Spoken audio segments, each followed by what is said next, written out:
All right, let's dive right into this explainer. Today, we are totally dismantling a myth that has honestly plagued musicians for generations. You know the one? The idea that grinding through an 8-hour practice session, just locking yourself in a room until your fingers literally bleed, is the ultimate secret to elite musical mastery. Well, here's the hard truth. Mindlessly repeating your mistakes without clinical analysis, it isn't actually making you any better. In fact, it's actively reinforcing your bad habits and just destroying your potential. So today, we're decoding the deliberate, hyper-focused training strategies that world-class performers use to maximize their progress, and they do it in half the time. So picture this scenario, because let's be real, we have all been there. You're playing a really difficult passage, and it just comes out messy. So what do? You instantly repeat it 5 more times, playing it just as fast, secretly hoping your fingers are going to magically figure it out on their own. It's this awful feeling of being completely trapped, right? You're essentially relying on blind hope rather than an actual strategy. And that perfectly tees up Section 1, the repetition trap, because grinding out hours isn't the secret. See, if you're like most musicians, your default setting probably assumes that sheer willpower fixes your problems. We think, if we just throw an endless amount of physical repetitions at a mistake, the math will eventually just work out in our favor. But doing this actively stunts your growth. You are essentially practicing how to play the mistake perfectly. It's total autopilot. And this leads to something researchers call passive listening. Basically, passive listening is when you hear that a phrase or a scale isn't clean, but you don't actually know what went wrong. You know it was bad, sure, but you completely lack the clinical diagnosis of why it was bad. And because we don't have that clinical diagnosis, we start overcompensating.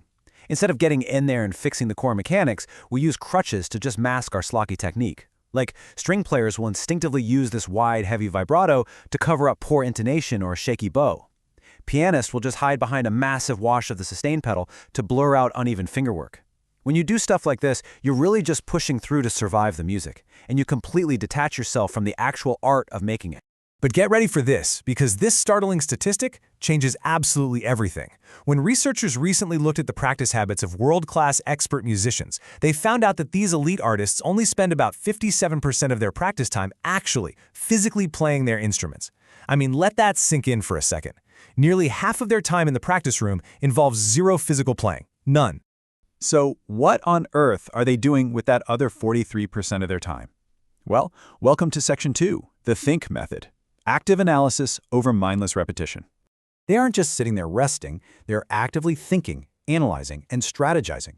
To really show you how vital this is, look at the legendary violin teacher Oskar Shumsky. He literally plastered the word think all over his studio walls. He'd even tape it right onto his students' music stands. He knew without a doubt that physical execution was entirely secondary to mental clarity.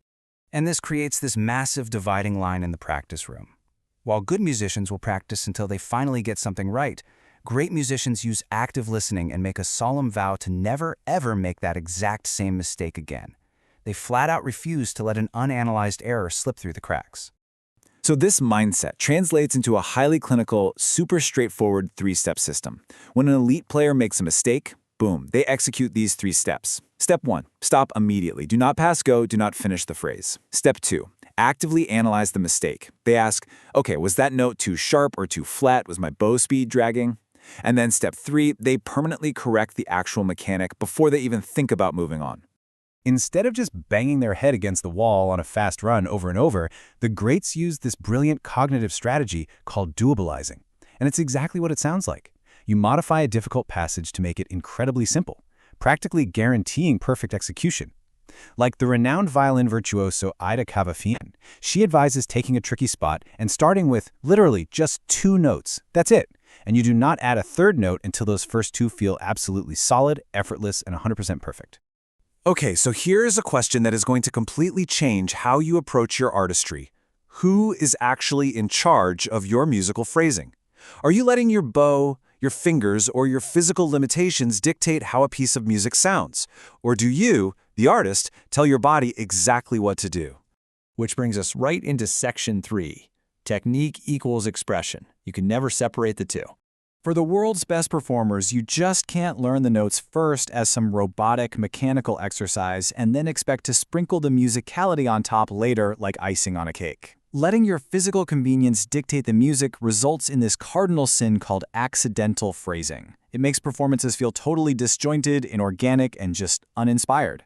Like if you're playing a crescendo simply because you are running out of bow or running out of breath, rather than because the composer actually wanted a swell of emotion, you are guilty of accidental phrasing.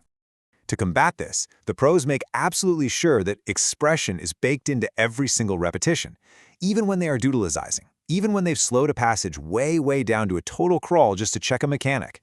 They maintain the exact musical context, the tone color, and the emotion in every single note. If you want to build this habit yourself, you've got to strip away your safety nets.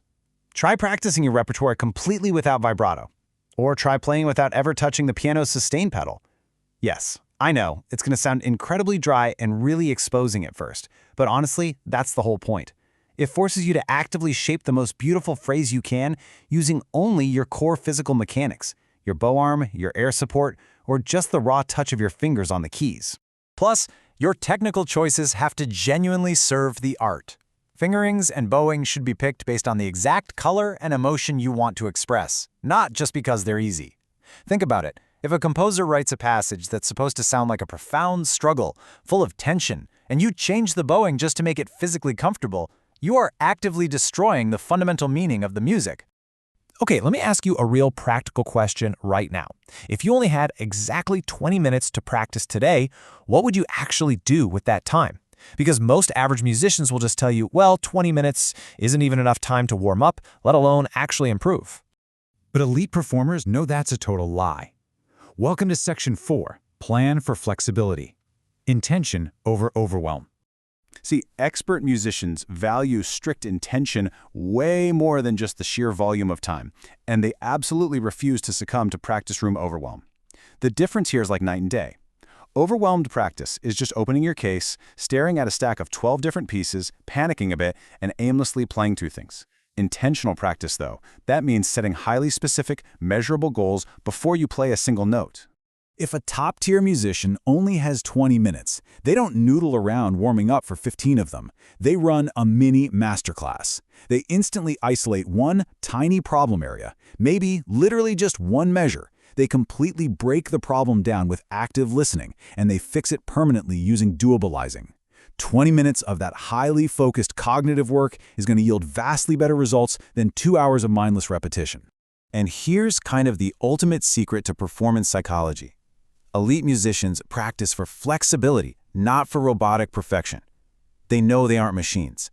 They actively explore different ways of expressing a piece based on how they actually feel that day. They might play a phrase a bit more aggressively if they're full of energy, or maybe more stretched out and lyrical if they're a bit fatigued. Which naturally brings us to our final takeaway, Section 5, the mastery mindset, spontaneity through structure. By actively listening, analyzing, and constantly adapting their interpretations in the practice room, they build this unshakable foundation. They build the ultimate trust in themselves, which allows them to be entirely spontaneous, free, and completely present the second they step out onto the stage. It's the strict structure of their practice that actually buys them their artistic freedom. So it's time to stop practicing like a robot stuck on autopilot. It is time to start practicing with absolute, uncompromising intention.